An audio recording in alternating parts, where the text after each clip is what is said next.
Good evening, ladies and gentlemen, brothers and sisters. We're so glad to have you on another episode of Insight. Insight is a program designed to educate our people in various areas, whether that be social, political, certainly as it deals with our health, as it deals with the communities, and deals with politics as well. My name is Reverend Larry Camp, the pastor of the Bethlehem Nation in the East New York section of Brooklyn. And so we're glad to have you here again. This has been such an influence for a lot of our people, and not just the congregation of the Bethlehem Nation, but those who have tuned in and have made it part of their regular schedule. So glad to have you again. Our guest tonight is the Reverend Roger Williams, pastor of the First Baptist Church of Glen, Cove, Long Island. And certainly one of my dearest friends, Pastor Williams, has over the course of the years has demonstrated a great leadership, articulation of the word of God, and I'm thankful for him tonight. Pastor Williams, is so glad to have you on. Good to be here. Can you hear me? Oh, yes, sir. I can hear you. Okay, let me start my video too as well. Yes, I'm with you. Good to see you. There you go. There you go. Right, Listen, it's good. Not only is it good to see you, I'm glad that you came on tonight because, of course, I've always admired you personally, and I've always admired how you preach the word of God, and I always admire and how basically you conduct yourself as it relates to ministry. So I'm thankful to you as a friend. Bless you, Pastor, and thank you for having me tonight. I'm looking forward to a great conversation. I'm looking forward to the fellowship. Well, I see you're probably in a political office. I can see the American flag in the back. Well, this is actually a sanctuary. Okay, all right. Yeah, we're in the sanctuary. So we got the cross a little bit back there behind us too, watching everything else. So glad again to have you. Now, Pastor, this has been an interesting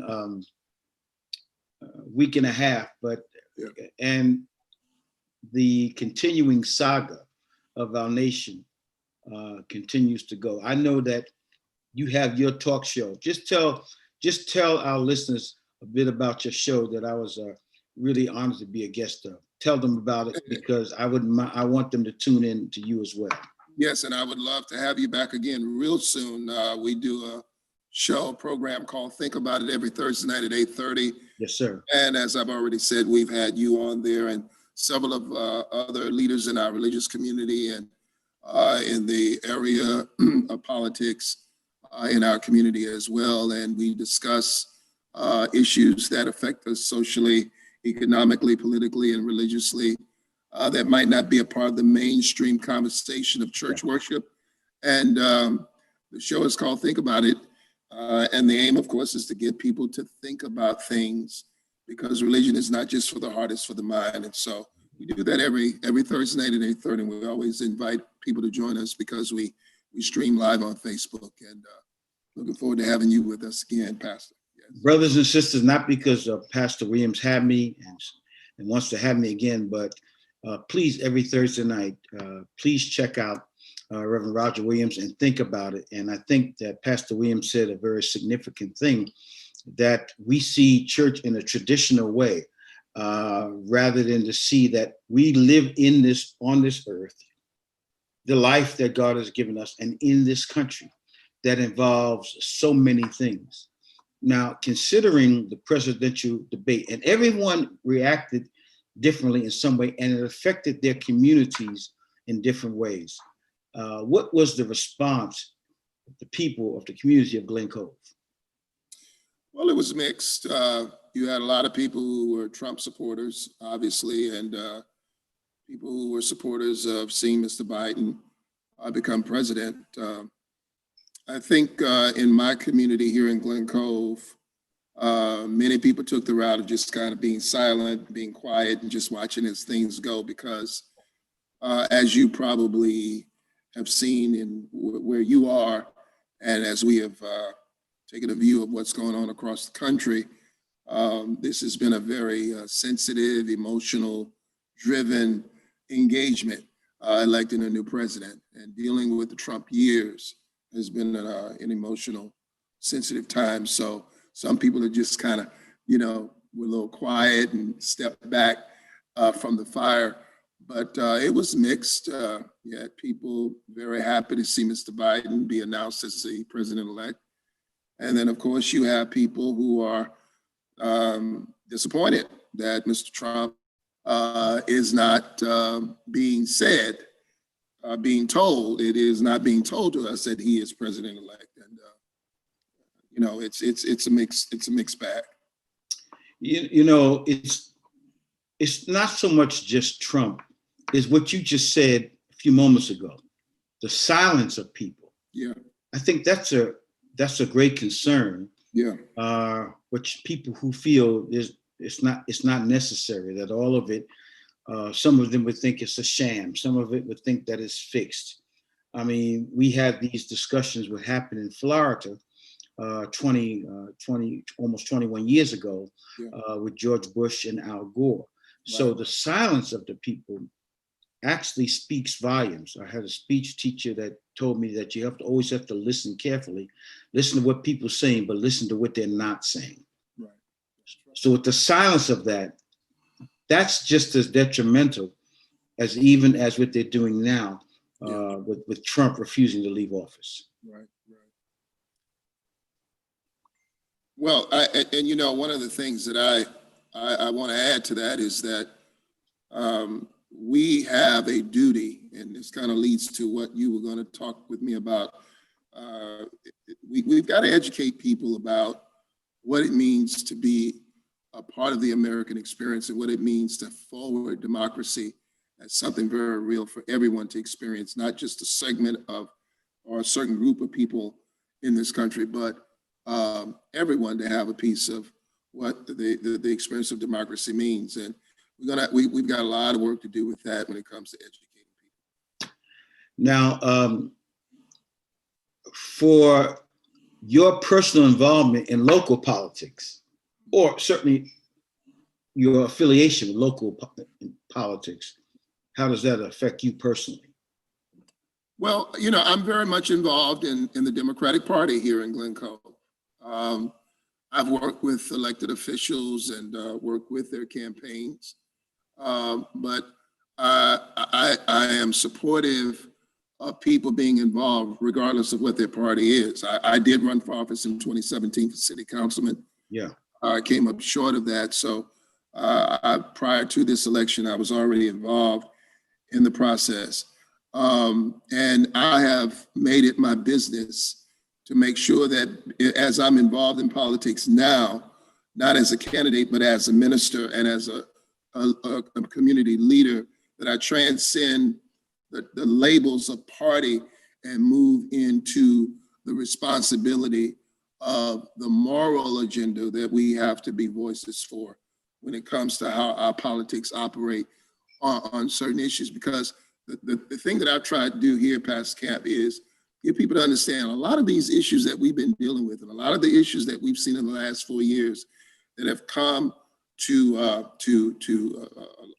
head and they become macro issues for us to talk about.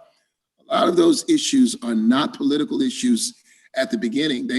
Politics has a role in them, but they are social justice issues. They are moral issues. And while politics has a role in them, politics cannot be the ultimate solution for them. And so I've tried to be a voice to the people in our political space here about that and how they should approach these things and be loyal to their party, but be transcendent of it as well. So that's what I've been trying to do. I don't know if anybody's hearing me, but I'm going to stay on the wall and keep trying to do it. Pastor Williams, one of the reasons why we do this insight is because I've been a part of where there were 12 people, you know, I call it the Brady Bunch format, where, you know, you get, and I'm sure you have. And the reason why I invited you and others is because with a one-on-one, with people, 12 people on the screen, you don't really get the essence of the individual. And that's why it comes to me to ask this question: what was your early journey into ministry? Now, I know you come from Louisiana, but tell us a bit about your early journey. Well, I started very young. I was 19 years old when I was called to ministry. I just turned 52 in September. So I say I started young because I started young dealing with everything a young man deals with. Yeah. And, I grew up in Baton Rouge, Louisiana, same city where the Reverend Dr. Gardner Calvin Taylor grew up. In fact, he grew up just a half a mile from where my grandmother grew up in an area called the South Baton Rouge area, the Garden District. And I was surrounded by men and women of sound religious faith, not only in church, but in school, in my community, men and women who were part of fraternities and sororities and other civic organizations. They were a part of the formation of my mind, my spirit, my orientation. And as I went into ministry, I went in under the leadership of the Reverend Dr. Jesse B. Bilberry, who's pastor emeritus Mount Pilgrim Baptist Church in Baton Rouge. And I was an associate minister there for about 6 years before I was called out to my first assignment. I'd have to say my experiences from the very beginning, I did find the conservative orientation of my faith a bit restricting, and it made me want to move beyond those borders and find a progressive lane to travel in, which I would have to describe as the lane I'm in now, trying to be a progressive mind in the faith and provide that for my congregation in leading them. Now, when we talk about conservative, you're also talking about, in some cases, some Black churches, some Black ministries as well. Yeah. I mean, we generally think of white evangelicals, but there was certainly a conservative restriction among Black churches in the South. Even though many of them fought for social justice, there was certainly a restriction. I know you've heard the story. And by the way, brothers and sisters, Reverend Roger Williams, he's the best one that can imitate Gardner Taylor's speech. I've heard him do it on occasion. But when the story of Dr. King wanted the Progressive Convention to move forward to speak for the causes of everyone else, Dr. J.H. Jackson gets a lot of criticism for that.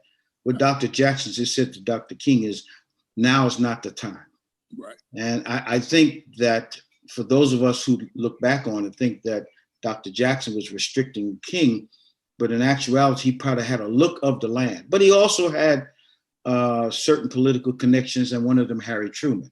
Right. So that speaks volumes of you. Now, how long were you at your first assignment, if you might ask? My first assignment came to me in 1994.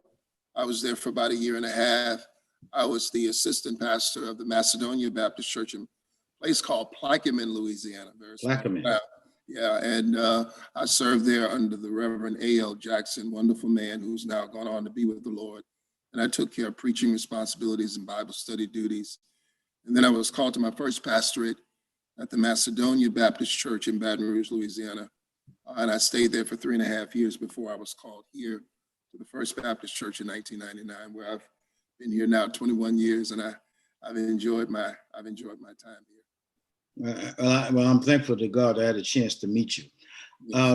Let me ask you this: as considering what the many some elected officials are talking about as it relates to decisions and laws to be passed, is Obamacare, as we know it, in danger? I don't think so. I was able to sit yesterday and listen to the oral arguments on C-SPAN. They were going forward, and I did hear a few of the conservative judges kind of signal that they could see, and the term that was being used was severability, the severability of the severing of the mandate from the whole Obama package, that could be done and dealt with constitutionally. And that it was, if it were to be changed, I don't think those justices they signaled, at least I thought they signaled that they do not want to bring about a word of unconstitutionality about this piece of legislation. It belongs to the legislative body. That's what we elect them for. And I think though these judges many of them are conservative, as Judge Roberts in the past has shown, and his will for what he did in 2012, he gave that 5-4 vote to secure Obamacare back then. By the way, this has been tried 70 different times. The conservatives have tried to go after this, and these 18 red states I don't think are going to be successful now. But they did signal, I believe, Pastor Camp, that that Obamacare will be secured, and that if anything is going to change, it's going to have to be done in the legislative body, not by the court. The reason why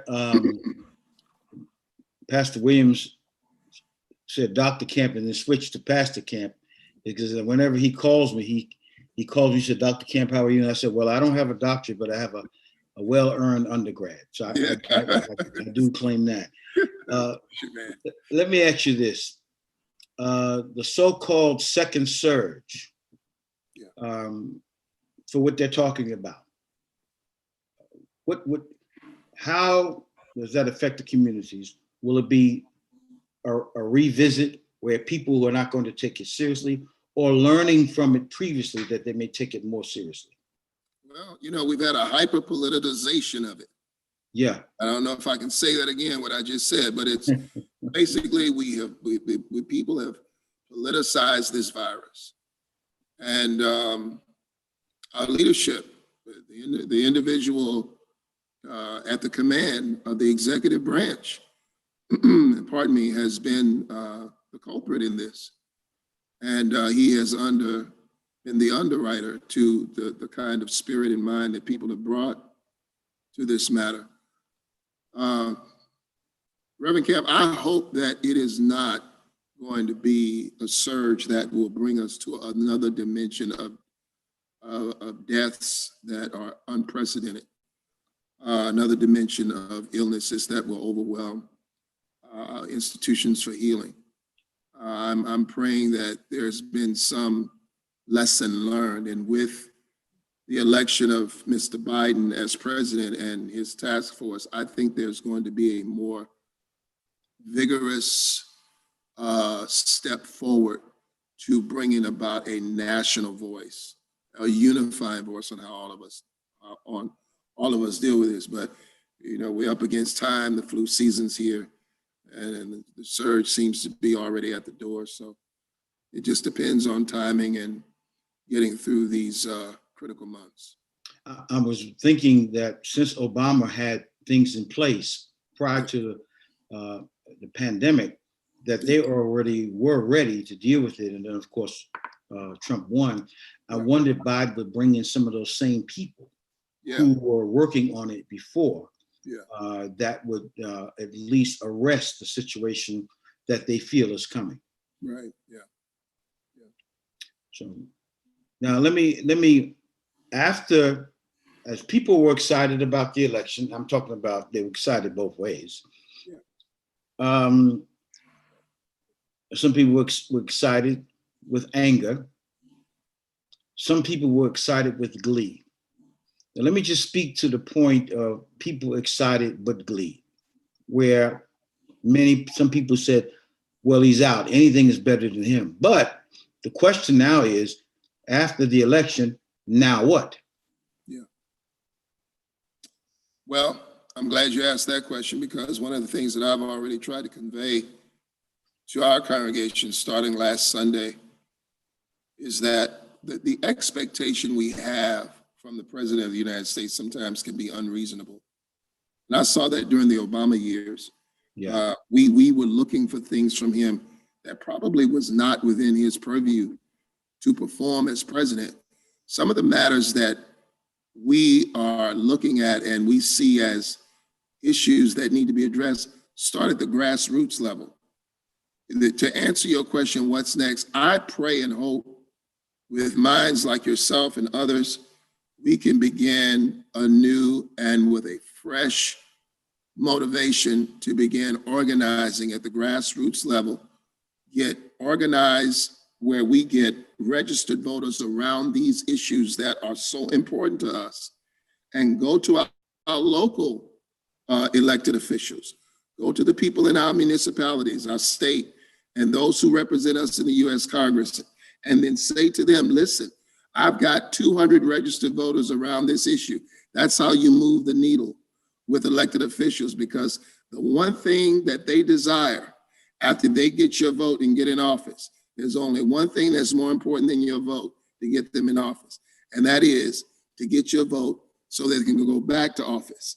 So we've got to realize this is how it works, and it doesn't. And I think what we've seen from the right, if you want to say the political right, if you want to use that label, there was a lot of organization with their purposes and what their plans and what their convictions were. Whether you believe in them or not, they organized around them, and they got themselves ready to make their voice known to the local officials. Because if you look ballot down, you see the presidential race going to the blue, but a lot of these ballots reveal winners that were red. And so we have to do that, Pastor Camp. We have to organize at a grassroots level around the macro issues that we care about. Yeah. Is it possible through this pandemic, because I know I've seen different and think a different way, that people of various faiths will come closer more than we've ever seen before, at least in these modern times? I'm hoping that they would.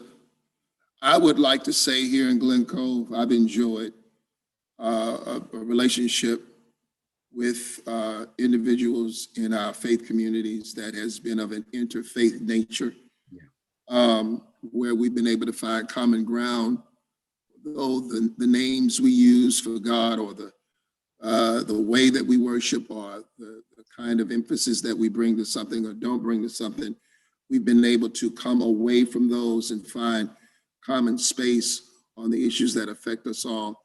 I think that there's a need for more emphasis on that, and there's a need for understanding that God is present where the just and justice lies, and we cannot just package God in the formation of ideas and words and language. Yeah, He is real and alive in where justice lies, and all of us can touch that space, regardless of whatever religious orientation we have. So I'm hoping for that. Whether it will happen or not, I'm not sure, because we do have some people, even in our own ilk and background, that are very, very strong about their convictions and the way it's got to be. And we have to really evaluate that.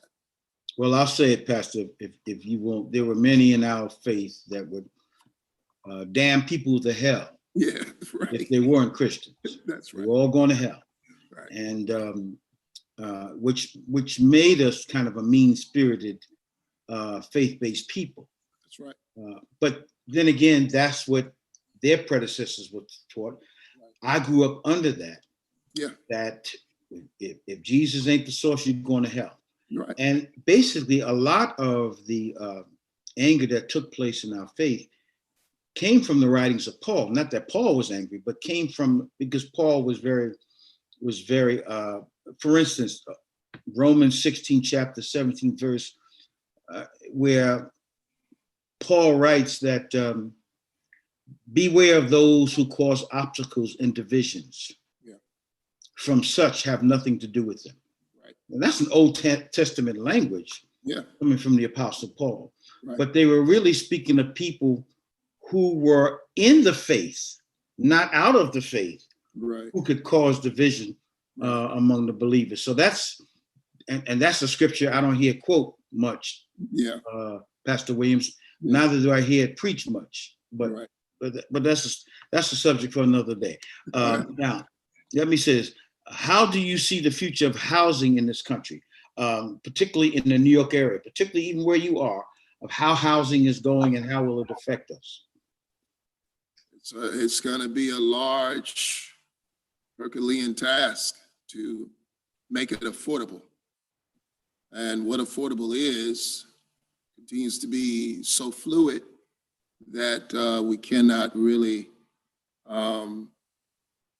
make it something plausible to establish in our communities. I know right here in Glen Cove, that's one of the main issues that not just affecting people of color, but everyone, working class people, period, across the board, are struggling with trying to find what we call workforce or affordable housing. And to be honest with you, as of tonight, as I sit here with you, I'm still trying to deal with what measures and means we can take up to really help people with that. You know, right now, like with Section 8, Yes. here in Glen Cove, we're finding it hard to get Section 8 people with a Section 8 voucher into living space because many people are not willing to provide space where they can provide space for people who have Section 8 vouchers. There's just been a kind of a shutdown on that, and we've worked with our current mayor, Tim Tankey, and I sit on one of his boards, the CDA. We've tried to give Section 8, try to give people to incentives, incentivize them to try and get them to accept people with Section 8 vouchers to provide more living space for people in Glen Cove. But when it comes to young working people building families, I'm a little concerned about that right now, to be honest with you. I got a lot of blanks in front of me I'm trying to fill with that, but yeah, we're working on it. Let me ask you this, Pastor. I don't know about the culture too much in Glen Cove. Mm-hmm. Is there gentrification in that area or the threat of it? Very much. Gentrification is all around us. And a lot of the building, there are three major developments that are afoot here. And all of them right now have a scarcity, if any, when it comes to workforce or affordable housing. These are luxury outfits. They're located in prime areas of the city. Glen Cove sits on the sound, well, not the sound, but part of the water that moves out to the sound. And a lot of this, some of the rents that start are just way above the means of regular, working everyday people. And so that gentrification is really squeezing us really hard right now. Wow. At this point, how is education faring in Glen Cove? Well, there are challenges. I think the pandemic really opened up for us where there's a lot of work to do. I do believe we have a lot of fair-minded, willing individuals who are trying to make education top grade. I think Mrs. Rihanna, Dr. Rihanna, who is the superintendent of our school system, has done, I think, an excellent job with what she's had to work with. But what we do find is much of our public school education is in great need of resources to provide opportunities for children, obviously, who have English as the second language. That has been one of the major issues. And just recently, a budget did pass, so that was a progressive movement on our part here, but it had been resisted so much in the past before, but recently has passed. So there are challenges, but I do think that we have some parents, along with school board members, and as I just mentioned, our school superintendent, they do have progressive minds, they just have an uphill battle to go. Uphill battle, yeah. We have an elderly-led city. So sometimes the sense in taxing people more for resources for the public school system, it takes a little longer to make that case. Yeah. This has been described as the most divided the country has ever been since the Civil War. Yeah. And even now, as we speak this day on Wednesday, it's still very much divided. Yeah. over a group of people who don't want this election to end. And but we realize that this election, I wouldn't say caused that division. There probably always was division, but it's just heightened. So how is there any, well, I shouldn't say is there any way of moving forward.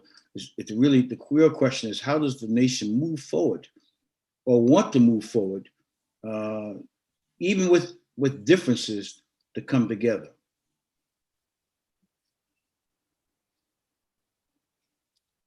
The animus that I see, the drilling down that I see some people performing on their place and stance of what they think America is and what it should be, it really frightens me to a point where I don't know if progress is going to be made until conflict has fleshed itself out. Now, please don't take that as me calling for it or validating it.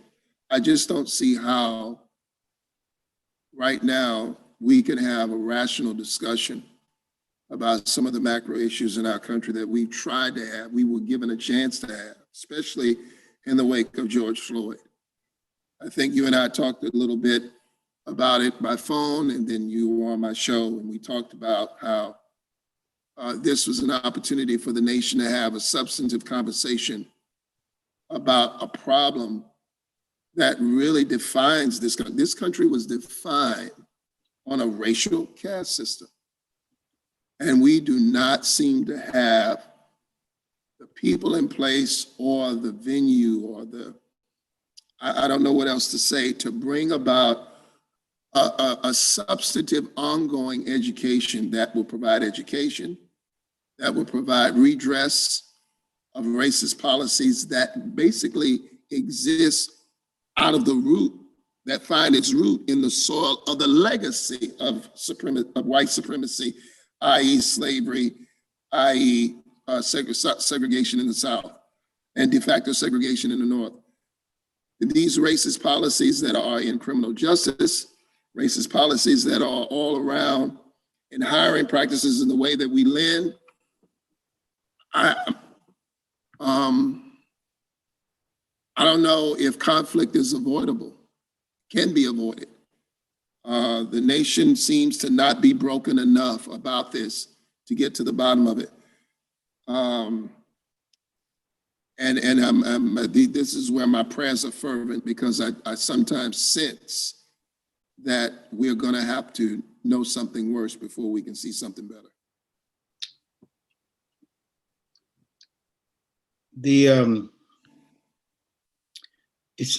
I think it's important, or at least as an information, to say to white people that when we say Black Lives Matter, we're not saying you don't matter. Right. And when we say Black Lives Matter, we're not saying that the system doesn't just apply to us. We know it applies to you and it applies to us. Right. But we say Black Lives Matter based on the fact that you got over 450 years in which there was, Black Lives Matter. One of the things I'm reading about and saw a documentary about Reese Taylor in Alabama in 1944, was raped by 7 white men, and they were never brought to justice. And most people think, and rightfully so, Pastor Williams, that the rising of Rosa Parks was that she sat on the bus. When the rising of Rosa Parks stemmed from her being an investigator at the NAACP to bring Reese Taylor's case to justice. Mm. Not only was this woman brutally raped, but her insides were torn where she couldn't have any children whatsoever. Yeah. And the book they have out, I forget the author, said, The Dark End of the Street, talks about the constant rape of Black women, Black teenagers, Black girls throughout the Southland. Right. And they did it for so many years. And with Rosa Parks stepping up, and Rosa Parks put in jail on many occasions. Rosa Parks got arrested so much on that bus that the police officers used to say, "Rosa, are you at it again?" You know, they never dragged her off the bus and they never beat her off the bus. They were used to her being on the bus. Right. And they were really getting after her based on the Reese Taylor case. So I think, Pastor, speak to the issue about how white people should not feel when we say Black Lives Matter that it is a banner of war. Yeah. Well, when we say Black Lives Matter, we are talking about the specific and particular way that Black bodies and Black minds have been degraded in this country and have been the victims of a certain kind of systemic treatment that was below the human standard that is not applied to white bodies and white minds. Now, here's the thing, Pastor Camp. I believe a lot of white people understand these illustrations when we say things like, you go down a street of 10 homes and one house is on fire. So the fire engine goes to the house on fire, but it passes up the other houses. It doesn't mean the other houses are not valuable. It just means that you have to give a certain kind of, I think some of, not all of them, yes, some of our white brothers and sisters understand that they just don't have the will to have a discussion that would lead to an understanding that there are two trails in the American experience based on the color of your skin. And if your skin is Black or brown, you're gonna take a certain journey because of that. But if your skin is white, you're gonna have another journey that is diametrically opposed or different from that journey that is taken by the Black or brown skinned individual, which puts a lot of our white brothers and sisters in a very delicate situation of understanding that a lot of their experiences that have brought about fortune and success have started with, if not have been all about, the color of their skin, what it was and what it was not. And that is not to degrade individuals who are gifted and talented and have ability who are white. It is just to understand the undergirding of the existence of this country and what it was and what it has continued to be. And I think that conversation is hard for a lot of our white brothers and sisters to have. Some are willing, and I've had that conversation with them, and they're willing to talk and they're willing to say, hey, I have white privilege. I have friends, I have associates now who would say, Rev, I'm white and I got white privilege and I experience it every day. And I see people who are Black and white, how they're treated, and they don't get treated the same way I get treated. They're able to say that out loud, but then to get our white brothers and sisters involved in the process of addressing it in substantive ways where the systems begin to shake and eventually crumble, that's the step we haven't taken yet. And so the problem though is, Pastor Camp, you have a significant number of whites. They understand what you mean when you say Black Lives Matter. Their pivot and deflection into something being socialist or un-American, that's just their defense against a conversation they're not willing to have. And they add that you're a communist if you think like that. Something. Yes, like that. Yes. Now, from Bayou country, yes, sir, and from the South, would you say that Southern whites understand that more than Northern whites, since they are familiar with the system and how that has happened in certain parts of the Southland? When I say understand it, not that they support it, but that they understand because they're part of a grandfather, an uncle, a brother who has beat on a young Black boy and raped a young Black girl. Yeah. So when they say Black Lives Matter, do you think the Southern white gets that in a real way, but naturally won't say anything? Yeah. And I think that it's more vivid for that Southern white what that is when we say Black Lives Matter, because they are not too far removed from the visuals, the actual scenes and settings and sites in the South that tell of the narrative that this was my life and this was your life, and it was all predicated on the color of your skin. We don't see that too much here in the North, but I can still now today, if I flew down to New Orleans, got a rental car, drove up to Baton Rouge, Louisiana, and then if I take Interstate 10, go over into West Baton Rouge Parish, take Louisiana 1, going down through a place called Bruley, Plaquemine that I mentioned to you before, and I get to a little town called White Castle. I can see White Castle, Louisiana. There's a big white house, and then there are these small little huts around the house. You know what I'm describing? Yeah. That was the plantation. That's there tonight. At this time of night, it's there. The visuals, the sights are there. And there's still people who live on those plantations. Wow. And so that visual is there. And you would be very surprised at the cordiality of the Southern white. Speaks, hello, how are you? But in their mind, they understand you to be here, and they understand themselves to be here. And obviously, you see some changes, but that is there. My mother, who came from South Carolina, used to say you can trust a Southern white more than you could a Northern white. I mean, considering where she came from. My guest tonight, the Reverend Roger Williams, the pastor of the First Baptist Church of Glen, Cove. Brothers and sisters, as it will flash in front of you, the Cash App for Pastor Williams.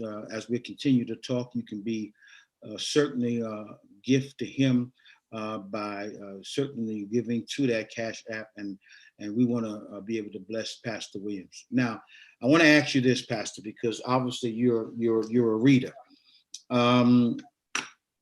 Mrs. Camp and my daughter Naja were discussing the other night how you can listen to people and you can tell if they read. They don't have to use large words, but you can just tell that they read.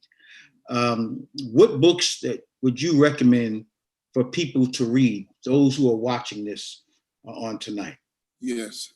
Right now, because of where we are, I would really, and this is a book that I put out before our congregation, I really would like people to read the book Cast. Yes. By Isabel Wilkerson.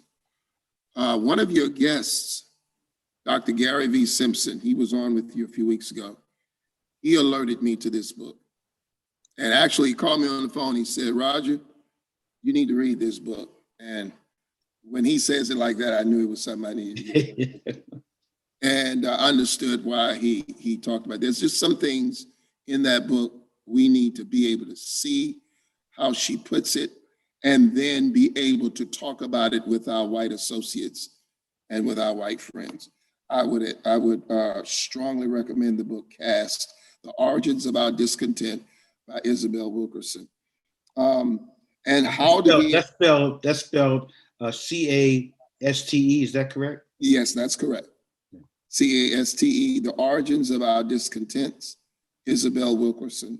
And another book that I find very enlightening and very helpful to me, relating to how to understand the mind of those I'm trying to talk to, and the language that is necessary to talk to people about these sensitive issues concerning race, How to Be an Anti-Racist by Ibram X.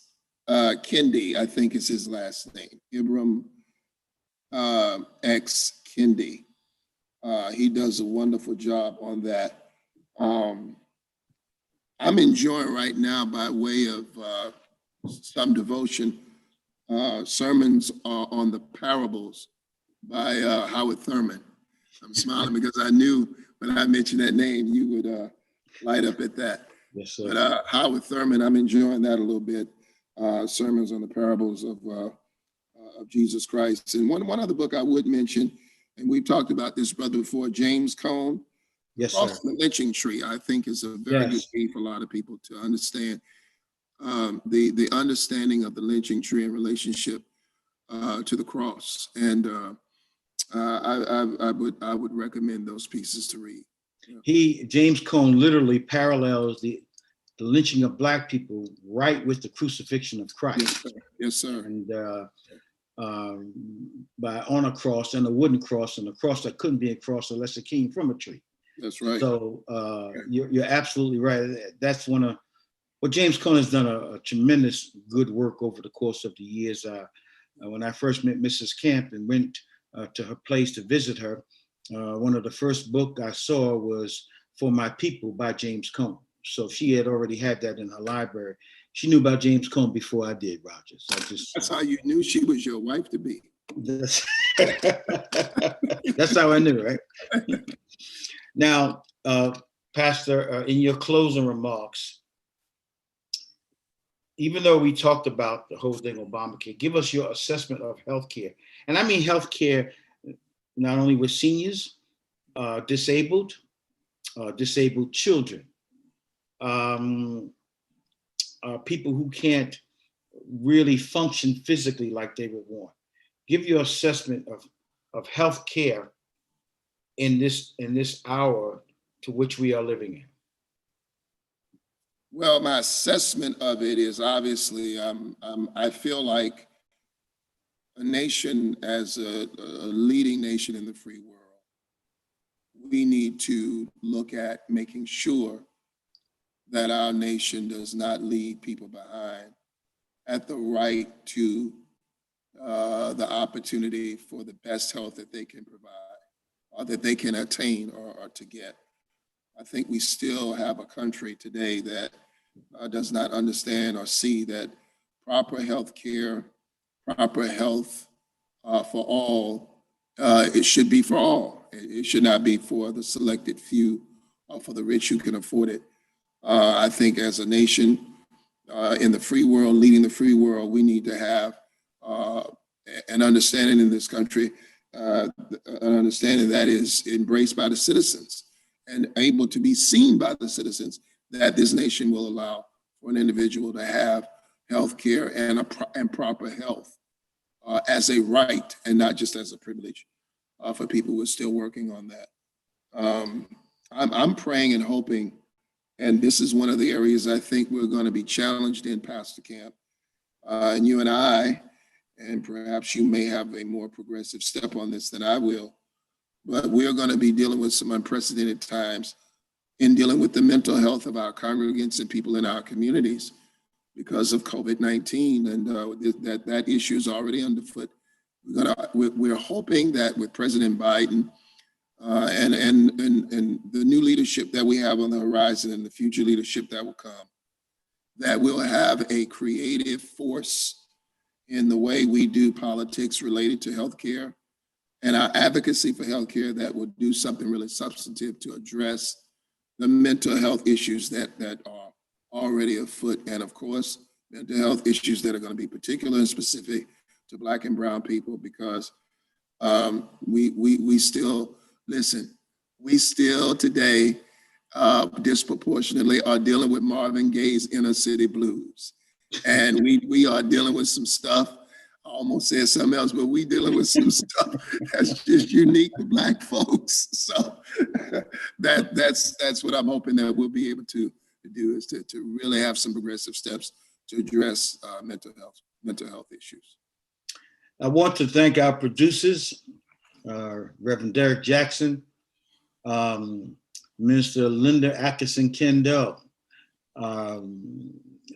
Deaconess Asia Camp Jackson, and Sister Naja Camp for really being the producers of this. And they have helped me in many ways. I want to thank Pastor Williams. And I really, when I say it, thank you, I really do, because Pastor has been wanting you for a guest, because when I was trying to starting this off, I had called you to say that I wanted you to be on it. And of course, it's weeks later, but I was just wanted to get you in place. And so I want to thank you again for that. Before we sign off, I just want to let everybody know next week's guest will be Sister Dorio Laria. Sister Dorio Laria, she is from the Salem Missionary Baptist Church, where James Thornton serves. She is an educator and a nutritionist. So she's going to bring us situations as it relates to education and how we eat. Yeah. And how we eat properly. And if you see that picture of her, she got that look like, what's that in your glass? Or like, what's that in your glass? So she's really good. So we're looking forward to having her.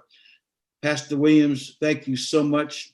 Bless you, Pastor Camp. Now, let me just say this. Let me just close out with a word of prayer, because I want to, pray with you and for you. Father, in the name of Jesus, we thank you for Pastor Williams, for his insightful messages, his insightful instructions, and his insightful information that he has helped to bless all of us with, that you get the glory in his life, and that you continue to use him as an instrument and an extension for your work.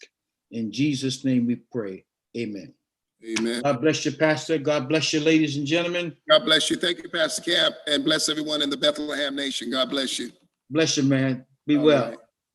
All right. Thank you.